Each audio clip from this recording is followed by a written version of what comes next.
Halo semuanya, Assalamualaikum. Jadi di sini kelompok kami akan menjelaskan tentang lembaga pembiayaan. Yuk kita simak videonya. Nah, sebelumnya kita kenalan dulu yuk sama anggota kelompok kami. Yang pertama Yunifera, yang kedua Delvi, yang ketiga Gustiani, yang keempat Yulia, yang kelima Titania, dan yang terakhir Kinanti. Dalam video ini, kami akan membahas materi tentang lembaga pembiayaan. Pertama, saya akan menjelaskan tentang pengertian lembaga pembiayaan. Lembaga pembiayaan merupakan salah satu badan usaha yang melakukan kegiatan pembiayaan dalam bentuk penyediaan dana atau barang modal. Selanjutnya, jenis-jenis lembaga pembiayaan. Jenis-jenis lembaga pembiayaan ada 3, yaitu 1.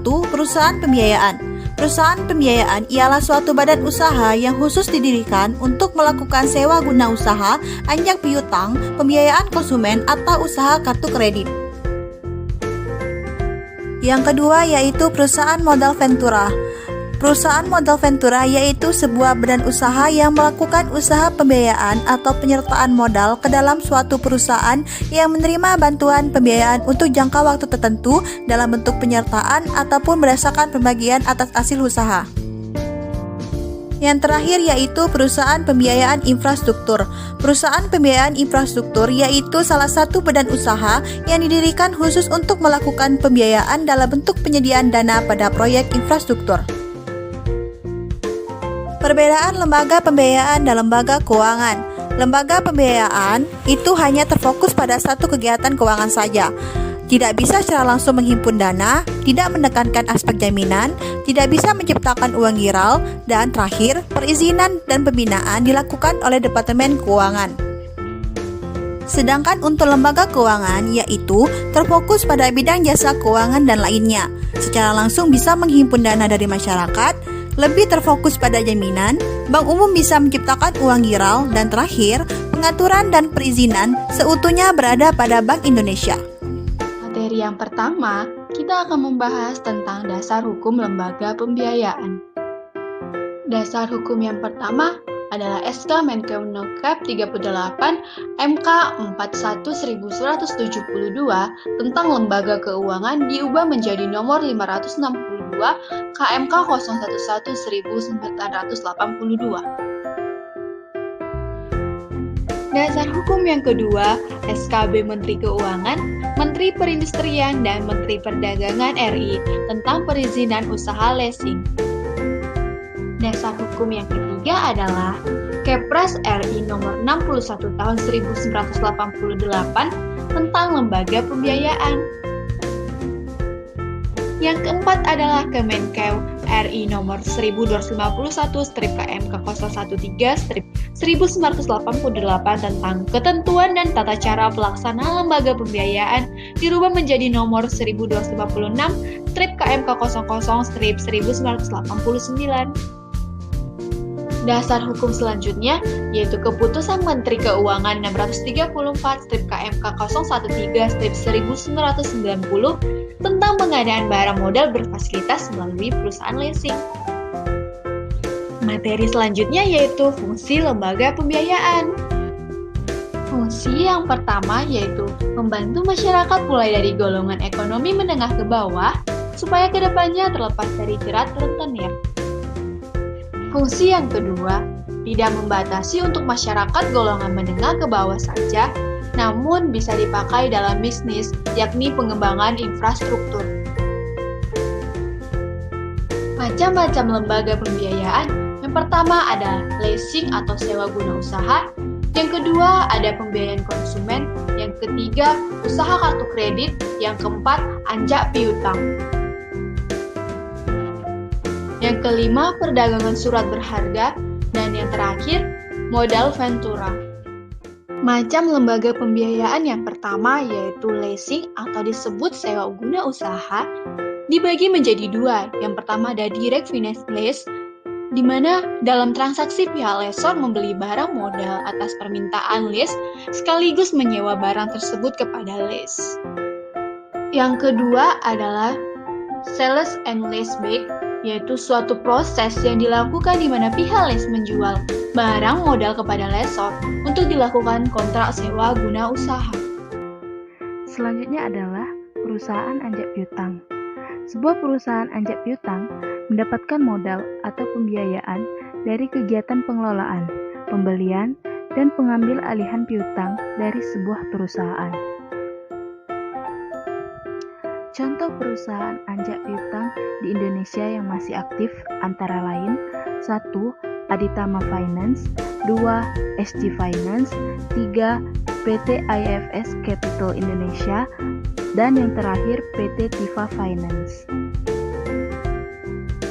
Yang ketiga adalah perusahaan pembiayaan konsumen.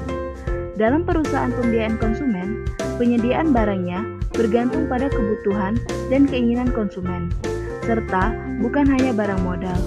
Contohnya adalah PT Adira Quantum Multifinance. Yang keempat adalah perusahaan penerbit kartu kredit.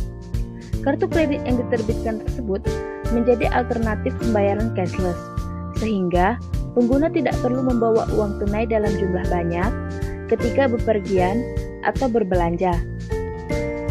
Selanjutnya nomor 5 yaitu perusahaan pembiayaan infrastruktur di Indonesia, salah satunya yaitu PT Sarana Multi Infrastruktur Persero atau PT SMI. Perusahaan ini merupakan perusahaan BUMN dengan kepemilikan saham 100% milik pemerintah Indonesia.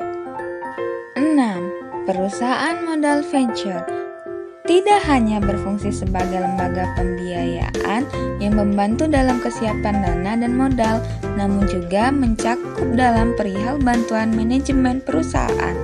Berikut 5 contoh perusahaan venture yang masih aktif di Indonesia. Cyber Agent Venture berasal dari Jepang bersama dengan Is Venture berkontribusi terhadap Tokopedia, 500 startup sejak tahun 2013. Salah satu investor di Bukalapak didirikan oleh staf Facebook, PayPal, dan Google.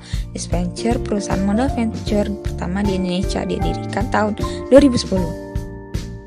IMG, yaitu memberikan bantuan modal kepada para startup serta memberikan bantuan dalam bidang jasa akses internet, relasi pengembangan bisnis, dan pengembangan produk. Venox Venture Capital membantu perusahaan partner serta menentukan perbedaan perusahaan kecil, menengah, dan besar.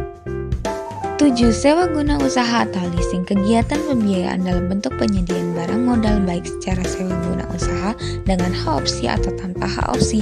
Contoh perusahaan leasing: BCA Finance, Adira Finance, BFI Finance, FIF, Auto Summit, dan Aditama Finance. Nah, selanjutnya itu kelebihan yang dimiliki oleh lembaga pembiayaan konsumen.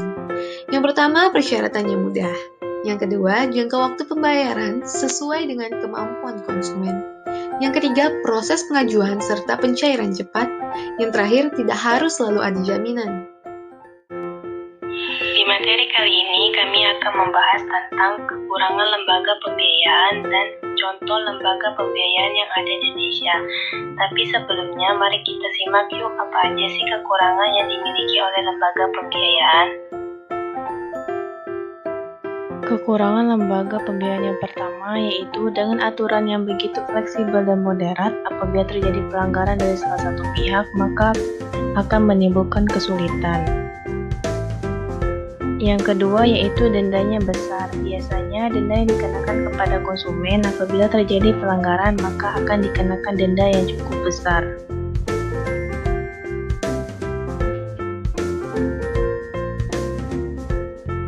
Yang ketiga yaitu penalti. Selain denda harian, konsumen juga bisa dikenakan penalti apabila melakukan pelunasan lebih awal.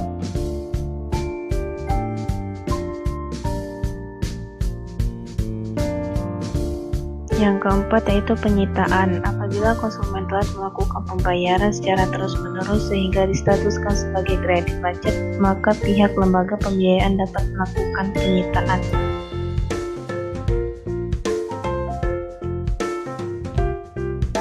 Materi selanjutnya adalah lembaga pembiayaan yang ada di Indonesia. Mari yuk kita lihat lembaga pembiayaan apa aja sih yang ada di Indonesia. Lembaga pembiayaan yang ada di Indonesia yang pertama yaitu 1 BAF, 2 FIF, 3 Adira Finance, 4 Auto Finance, dan yang terakhir yang kelima yaitu WOM. Sekian video pembelajaran dari kami. Apabila terdapat kesalahan, kami mohon maaf. Wassalamualaikum. Dadah semuanya.